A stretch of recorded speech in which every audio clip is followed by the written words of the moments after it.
Welcome to the Carl Jackson Show, guys. This is RNC Convention Week, and one of the things that I don't want to get lost in the conversation as the Democrat turmoil continues with President Biden, should he stay or should he go? The Republican Party has put out a platform. I think it's a pretty solid platform. Some things I agree with, some things that I disagree with, some things I wish were stronger, so on, et cetera. But virtually, I won't say anything, but it's much better than what we have sitting in the White House right now. I wanted to bring on who's someone that's becoming somewhat of a regular guest for me, and it is Jim Nales. Jim Nales is both an economist, if I can get the word out, but he's also a supply chain expert. And so when I met Jim initially and spoke with him initially, I told him, I think that's pretty cool. You just don't find people that say, yeah, I'm a supply chain expert. It's rare. It's rare. So anyway, Jim Nales of the Daily Wire and Washington Examiner, welcome back to the Carl Jackson Show. Hey, Carl, it's great to be with you again. And again, I've never called myself an expert, but thank you for saying that I am. I appreciate that. All right. Well, you are in my book because you can answer questions that most people can't answer about the supply chain. Or let's do this, Jim, because I brought you on to talk about a column that you wrote in the Daily Wire last week. Welcome to America's New Housing Crisis.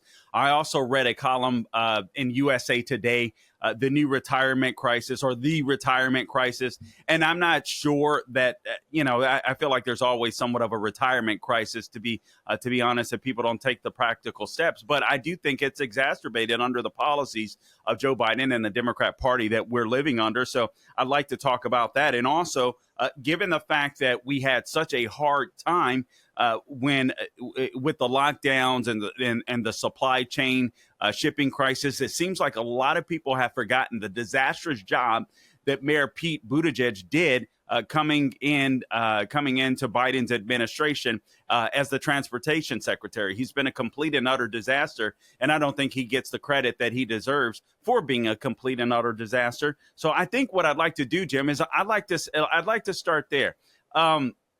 You're a supply chain expert. Again, you don't run into people that understand this stuff as well as you do. So let me ask you this. What would you have done differently if you were in Mayor Pete's position? And what should he be doing now to make sure that our supply chain issues aren't as bad as they have been, our transportation issues the same?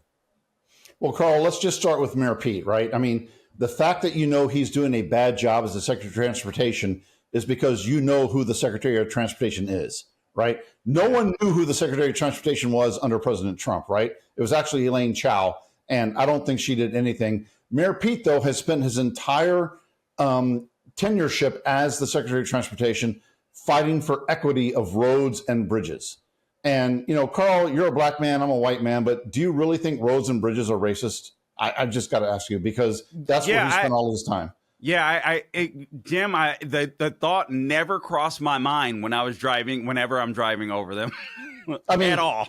Traffic is the ultimate guarantor of equity, right? Because we all get stuck in it and it sucks. But let's be honest, Mayor Pete has been a disaster. Number one, again, he started focusing on the equity of roads and bridges, and that was just stupid. Then he took a 2-month paternity leave, and no one knew he was gone. So if you can leave your job for 2 months and no one knows you're gone, maybe you shouldn't have that job. But third, and let's be serious, what he has not focused on is making America's infrastructure great again. And I'm stealing that from President Trump, but we need to focus on our ports. The most recent port survey came out to show the efficiency of ports in the world, and America's ports are not within the top 25. Really? Because we do not allow for automation, because we've let the unions take over the ports, and we're kowtowing to the unions because Joe Biden, as he said in his press conference the other night, and he whispered it, which was really weird, but he's like, I am the most pro-union president ever. And we just can't have that, right? Because what we need to do is automate our ports. We're behind countries like Congo right now when it comes to the efficiency of our ports. And that's insane that we can't do better than that. The most efficient U.S. port, I think, was number 27 or 28, which is embarrassing when you think about it. So we need to fix our ports. The other thing we need to do is we need to do all of our regulations. So look at this, Carl. If you were a young woman who served in Iraq driving a truck and you were 19 years old, and then you got out of the military and you knew how to drive an 18-wheeler, you can't drive a truck across state lines until you're 21. So guess what? These folks don't get into transportation. They go into housing, they go into welding, they go into other things. And so we have a shortage of truck drivers. And it's just insane. And then if you look at what's going on in California with this, California has put so many regulations in place, they're taking about 200,000 trucks off the road. What's that going to do to inflation? It's going to drive inflation up because those are our busiest ports. They're our least efficient ports, but they're our busiest ports. And so everyone basically is screwed because of the regulations that are in place. If I was Mayor Pete and if I took a role like that in the next administration, I would reverse all these regulations. I'd break the unions and I would get us back to making supply chain great again. Oh man, I got to tell you, listen, Jim. I want to stick to this topic. I mean, I did not know that we perform so poorly when it comes to our ports. First off, let me ask you this: how many ports do we have in the United States? Is it possible to open more? And was there a time in the recent past where our ports were much more efficient than they are now? Let me start with your second question first. No, we've never been efficient because, again, the unions. How many ports do we have? I don't know. But if you go up and down the East Coast and the West Coast, you've got New York, you've got New Jersey, you've got Charleston, you've got Mayport, Florida, you've got Jacksonville. Then you come up the other side of the Panhandle. You've got things in Texas. You've got things in California. You have Seattle. You have Oakland. So we have a number of ports. They just are all controlled by the unions, and they don't work very well. And that is a major, major problem. That's why we have the supply chain issues we had in 2021 and 2022 during COVID. It wasn't because we couldn't unload the ships. It was because the unions wouldn't let us. That is unbelievable. And just for the people that are tuning in, again, I'm speaking to Jim Nails. He's an I can't get it out today, Jim. He's an economist, and he's also a supply chain expert. He writes for the Daily Wire and the Washington Examiner, and you can tell. I mean, the guy knows his stuff. And I brought him on to talk about the new housing crisis, which I want to get to.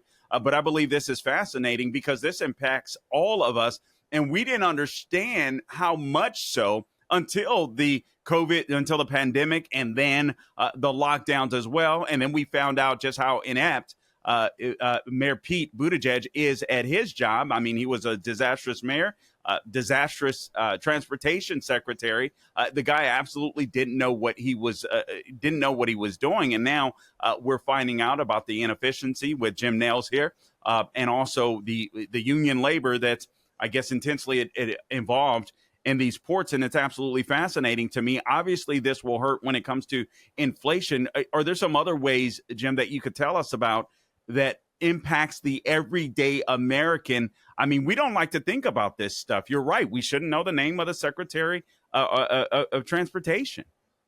No, you're right, Carl. But, number one, first and foremost, we have to get back to energy independence, right? Because when the price of gas goes down, the price of everything goes down. Because if you think about it, if you put something on a truck and you ship it from Los Angeles to Chicago, every dollar of fuel that you pay for gets put into the price of the good that ends up on the grocery store shelf. So number one, let's get back to energy independence. Number two, let's make our ports efficient. And let's start with that because we need to be efficient. We need to be the world's leader in how we receive cargo and how we ship cargo. And we need to make shipping companies want to come and do business in the United States. Right now, they're going to Canada, they're going to Mexico because guess what? China's building ports in Mexico. Our enemy is building ports in Mexico because they feel that they can do it better than us. So we need to fix that. We need to get back to those things. The other thing that we need to do, like I said before, is just get rid of all these regulations. We can talk about that with the housing crisis as well. What's causing the housing crisis, a lot of it is the regulations that the Biden administration put in place. We need to go back to what President Trump did when he would just, for every new regulation that went in place, you had to get rid of 3. And I really like that because we need to get rid of all these government regulations. All they do is make fat people fatter, and we have to stop that. Yeah, and the Chevron deference case, I do believe, will help with that. But I also would love to see our Congress actually do their job and make some legislation happen instead of relying on these bureaucratic agencies that are with a bunch of unelected officials to make decisions for us. It drives me insane. I mean, we watched President Trump. I thought that was a great executive order, but unfortunately, the moment Biden was able to get in, he was able to reverse everything Trump did via executive order. So I'm hopeful that with this RNC convention, with the downfall, hopefully of Joe Biden as the nominee, or at least as the president, then things will go much smoother. We have 20 seconds before we go to the break. So let me just do this. Let me remind you that today's show is brought to you in part by MyPillow.com. You can give them a call at 1-800-858-0263 to take advantage of their $25 extravaganza, or go to MyPillow.com, click on the promo code Carl for a bunch of savings. We'll be back more with Jim Nails on the other side of the break. All right, welcome back to the Carl Jackson Show. I'm joined by my guest, Jim Nails. I'm going to get this word right here, Jim. He's an economist, and he's also a supply chains expert. Before I get back to him, though, I do want to remind you that today's show is brought to you in part by Priority Gold. Economists warn that massive tax hikes could devastate your IRA and your 401k account as the stock market braces for impact. With inflation on the rise and global uncertainty looming, it's clear why central banks and savvy Americans are turning to gold. In times like this, Proverbs 21:20 reminds us to preserve what we built. Right now, that wisdom points us towards gold. If you haven't had your eye on gold, time to make it a priority.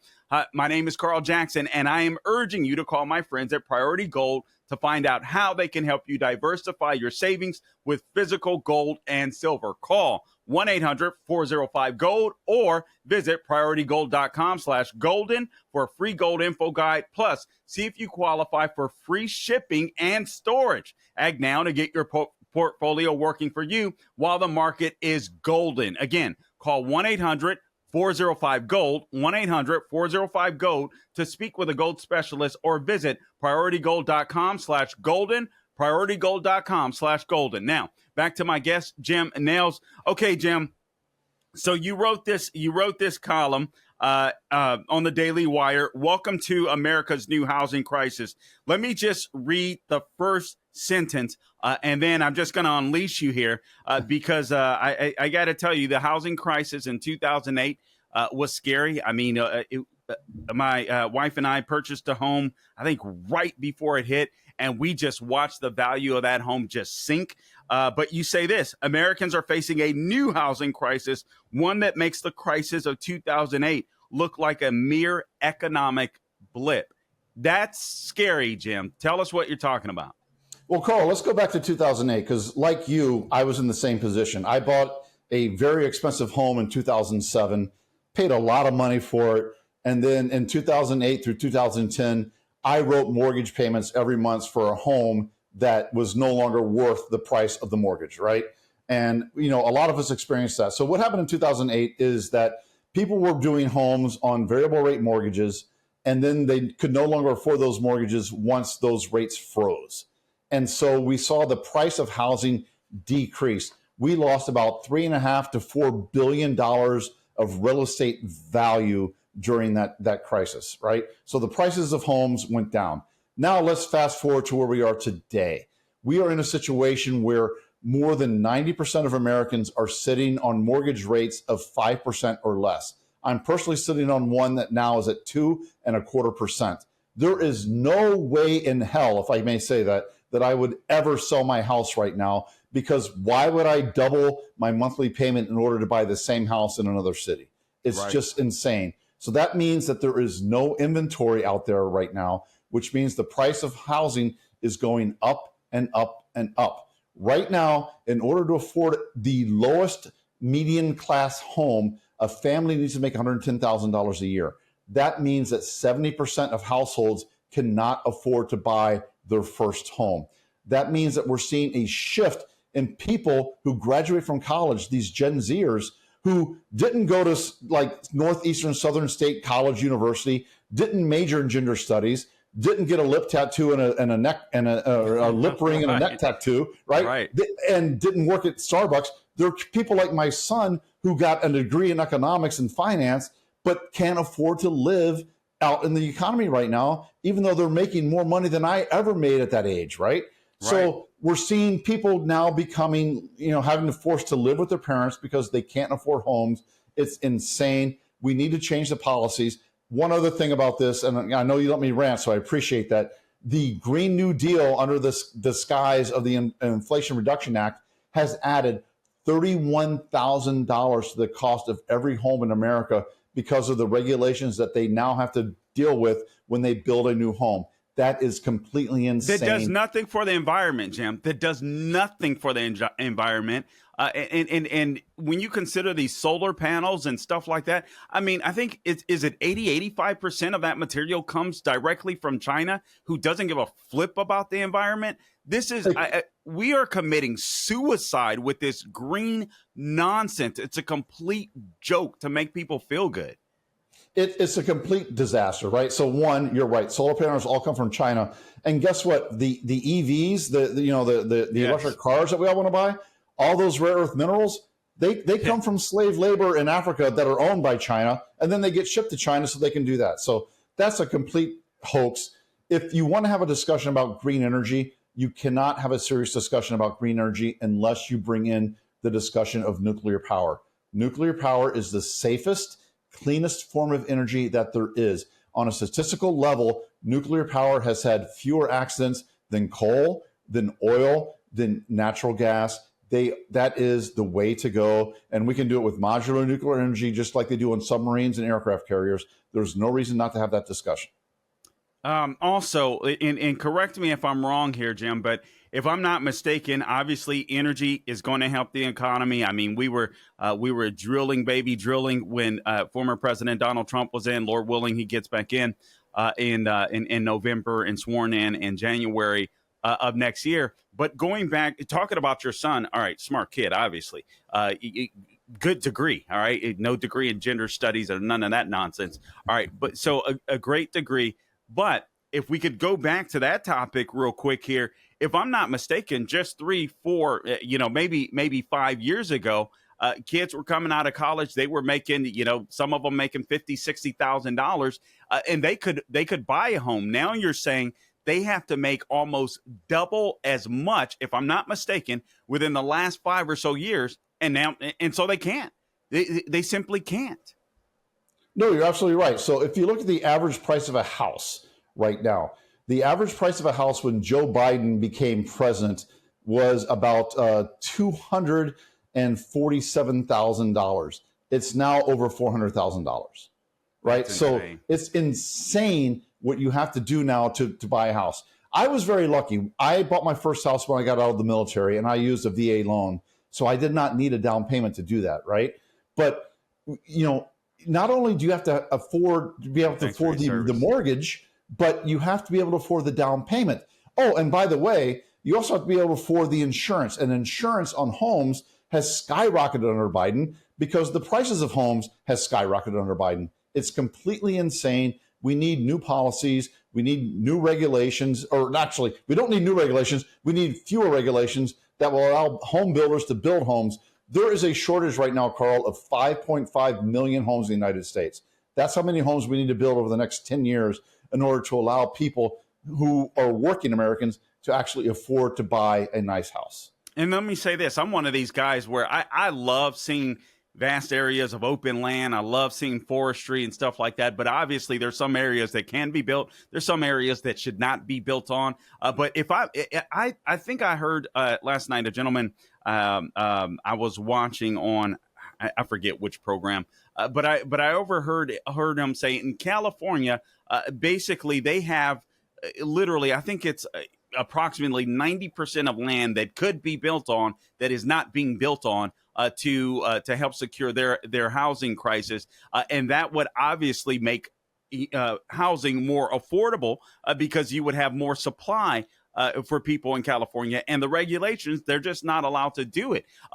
We only have a couple of minutes left. I want to make sure that I hit this topic, Jim, and I'll get your response to what I just talked about as well. But we're not just seeing the housing crisis for people that are just coming out of college or getting into, maybe trade school or whatever, getting into the workforce. but it's also for elderly people that have not been able to afford to retire. And things have gotten so much more expensive since Joe Biden has been in office. You've got elderly people that can't retire into a home. I was reading a story where a lady 70 years old or so in California, once again, is having to work at the age of 70 and keep working with no end in sight because she can't afford a mortgage and she has to keep paying her rent in a 2-bedroom apartment. Carl, I was actually out to dinner with my girlfriend the other night, and the waitress that served us was an elderly woman. And I said to my girlfriend, Wow. Do you think she works because she wants to or because she has to? Wow. And she said she definitely has to. And that is the shame about America right now. I actually just yesterday had to co-sign a lease for my mother because the rent has gone up so much that her Social Security no longer can cover the rent. So I had to be a co-signer for that. It's a shame what's happening to the elderly in America. Now, number one, people should be saving. I'm not a financial advisor, but Sure. maximize your 401k, save money, take advantage of that compounding interest rate. But guys, we need to figure out a way to make our elderly people happy again. We need to let them retire with dignity. We need to let them live with dignity in their golden years. And that's something that, again, I come back to President Trump. He did something like that. He drove the economy in a really good way that allows people to retire with dignity, that allows their 401ks to grow. And we need to do that once again. And we don't have to tax them into death in order to do it. Yeah, honestly, this administration has really made America a society of the have and have-nots. He's taken the American dream away, not just for the younger generation, but for people who deserve to retire. Jim Nails, economist, supply chain expert, Daily Wire, Washington Examiner. Thanks for joining us today. God bless you, man. My pleasure. Thank you very much. Have a great weekend.